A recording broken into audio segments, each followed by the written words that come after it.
Quando se coloca um sigilo desse, se nega essa informação aí à imprensa, Sakamoto, aumenta ainda mais a desconfiança em torno do ministro? Aumenta, Natália. Porque ao negar um acesso à declaração do conflito de interesses do ministro Alexandre Silveira, de Minas e Energia, o governo Lula ele reforça uma desconfiança de que há um caroço indevido, né, no angu dos negócios do ministro de Minas e Energia. Caso contrário, por que não mostrar? Né? Só para, como você falou, né, reforçar, nosso colega Tiago Herdi trouxe, né, na manhã desta quinta-feira, de que o governo, né, federal, de forma definitiva, ele negou pedido de acesso a informações, citando uma previsão de sigilo de 100 anos, né? E, como você mesmo colocou, mandar esperar um século para saber se havia promiscuidade entre a vida pública e a vida privada de um membro do alto escalão da administração federal é coisa que o PT criticava sob a gestão Bolsonaro e que Lula havia prometido não compactuar durante o seu mandato, né? Então, quando a comissão mista de reavaliação de informações que é formada por membros do Poder Executivo, diz não, né? Não, não vamos ter, não vamos dar informação, não vamos passar adiante nada, né? Vai se manter o sigilo por 100 anos, é um escárnio, né? No caso do ministro, olha, até dados da saúde pessoal do presidente, a gente cobrava isso na época do governo Jair Bolsonaro, não são totalmente pessoais, né? Tem coisa que a gente precisa saber porque diz respeito à condução de um país. Então, se a saúde do presidente diz respeito à condução de um país, a gente precisa ter informações. Se os negócios de um ministro, né, se as informações sobre os negócios de um ministro podem ser úteis para esclarecer se parte das decisões que ele toma não miram o interesse público, mas o próprio bem-estar e de seus familiares, dos seus negócios, também precisa vir a público, né? Por exemplo, suponhamos que, hipoteticamente, só hipoteticamente, o ministro e pessoas próximas a ele têm um investimento na área de gás natural, ou uma relação próxima com empresas que exploram gás natural. Uma defesa vigorosa do aumento da extração do hidrocarboneto, priorizando a extração dele em relação ao petróleo, pode indicar conflito de interesses, né? Vale lembrar que a própria Petrobras está no quadrado do Silveira. Então, para espantar tais desconfianças, ele deveria ser o primeiro a pedir para levantar o sigilo sobre suas posses e os negócios da sua família, né? E aí, para terminar, publicidade não é apenas um dos princípios da administração pública, deveria ser abraçada por todos os atores que participam do debate econômico, até porque o silêncio, nesses casos, apenas nos faz crer que a desconfiança da informação escondida é mais barata para o ministro Silveira e para o governo Lula do que o preço que eles vão pagar diante da constatação de um conflito de interesse. Não, com certeza. E aí, então, Josias, como é que você vê essa questão aí do ponto de vista de problema de transparência? O que que a gente poderia encontrar nessa declaração aí no caso do ministro? Isso de fato um escárnio, né? Não se esperava esse tipo de coisa, né?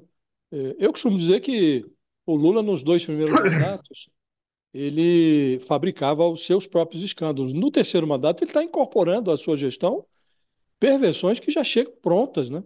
A gente já estava convivendo com o Juscelino Filho, que é um ministro dono de ficha suja já certificada pela Polícia Federal, já indiciado o Juscelino Filho, ministro das Comunicações. Aí surge agora um escárnio novo, que é esse Alexandre Silveira, que é ministro de Minas e Energia, e ele foi presenteado com uma ficha top secret. Ninguém pode saber, né, conhecer detalhes da ficha do ministro. Então, o que o UOL fez, a reportagem do UOL, foi acionar a lei de acesso à informação e pedir uma coisa que é básica. O ministro, quando assume um cargo, ele entrega uma declaração, é um documento chamado Declaração de Conflito de Interesses. Esse documento serve justamente para verificar se não há parentes do ministro que têm interesses a defender junto ao Estado brasileiro, se não há empresas do ministro que eventualmente possam ter algum conflito de interesse com o cargo que ele vai ocupar. Agora, para que serve esse documento se o ministro entrega e a sociedade que deveria ser informada sobre o teor do documento não pode saber o que está lá? Então, qual é a serventia desse papel? Ora, nenhuma, né? Então, é preciso considerar que essa lei de acesso à informação ela foi editada, inclusive é algo que foi sancionado pela Dilma Rousseff. Então, o governo Lula está cuspindo numa lei que foi sancionada pela Dilma Rousseff, né? E o sentido, o espírito da lei é tornar público o que é de interesse público, né? A restrição, o sigilo, é exceção. A lei foi concebida para divulgar tudo o que tem interesse público. E aí a alegação é de que há aspectos da vida privada, da intimidade do ministro nesse papelório, nesse documento, por isso não pode ser divulgado. Precisa ser protegido por 100 anos. Isso é uma brincadeira, né? Se existe alguma coisa que é realmente é, privado da intimidade do ministro, pode-se divulgar o documento com uma tarja preta, como, aliás, está previsto na lei.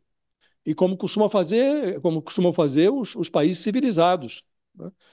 E nós estamos falando de um ministro que não é um ministro qualquer. Esse Alexandre Silveira, ele virou político em 2006 e ele sempre se apresentou ao eleitorado como um personagem modesto, um servidor público, ex-policial. Ele foi delegado, mas ele se apresentava como um ex-policial. E o patrimônio declarado dele, quando ele iniciou essa carreira política, lá em 2006, 18 anos atrás, era de 2,6 milhões de reais. Já não era algo negligenciável. Estamos falando aqui de valores atualizados, né? Hoje, esse ministro tem uma fortuna estimada em 79 milhões de reais. É um ministro milionário e ele atribui o sucesso aos negócios dele. Ou o país está diante de um talento empresarial insuspeitado, que está sendo desperdiçado, inclusive, na esplanada dos ministérios, ou estamos vendo aí mais um caso de enriquecimento mal investigado. Então, contra esse tipo de moléstia, esse tipo de dúvida, não há outro remédio senão a transparência. Quando expurgou o Bolsonaro do Palácio do Planalto, o Brasil pensava que tinha se livrado de um espírito perturbado, um sujeito que tinha o hábito de esconder o comportamento temerário dele embaixo de um tapete centenário. O Bolsonaro impôs 1.108 sigilos de 100 anos durante a gestão dele. E na campanha, o Lula tinha prometido que ia acender a luz. O Lula gosta de dizer: o Brasil voltou. Nessa matéria de sigilo, voltou para trás. O Estadão deu uma notícia em março, informando que o Lula 3 negou, no primeiro ano de gestão, no ano passado, 1.339 pedidos de informação com base nessa lei de acesso à informação. E o governo Lula, no primeiro ano, empurrou para baixo desse tapetão aí do sigilo de 100 anos informações com a agenda da primeira-dama, Janja, a lista dos militares que estavam no batalhão da Guarda Presidencial no dia da invasão do Palácio do Planalto, no 8 de janeiro. Então, vale para o governo atual, Natália, o que o Lula disse num debate na eleição de 2022 para fustigar, para provocar o Bolsonaro. Hoje, qualquer coisinha é sigilo de 100 anos. Foi isso que disse o Lula nesse debate. Ele estava ali fazendo uma tabelinha com a Simone Tebet num debate presidencial e ambos usaram essa mania do Bolsonaro de botar tudo com sigilo de 100 anos para fustigá-lo, para dizer: olha, quem tem tanta coisa para esconder, quem põe tanta coisa embaixo desse tapetão aí dos 100 anos de sigilo, tem muito a esconder. Então, o governo devia respeitar a pregação do próprio presidente durante a campanha, devia soltar esse documento referente ao Alexandre Silveira. E estamos falando de algo que já foram esgotadas todas as possibilidades de recurso, né? Foram 4 pedidos.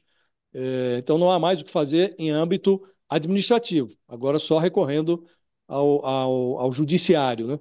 O governo devia rever isso, liberar esse documento relacionado ao ministro e rever também esses mais de 1.300 sigilos que foram decretados aí no primeiro ano, quantos já não foram agora no segundo ano. O governo Lula precisa rever essa política, primeiro, porque o presidente assumiu o compromisso durante a campanha. Segundo, porque a comparação é vexatória, né? Em parte, o Brasil estava livre desse tipo de urucubaca quando despachou, mandou o Bolsonaro de volta para casa mais cedo, né? é preciso respeitar a sociedade brasileira.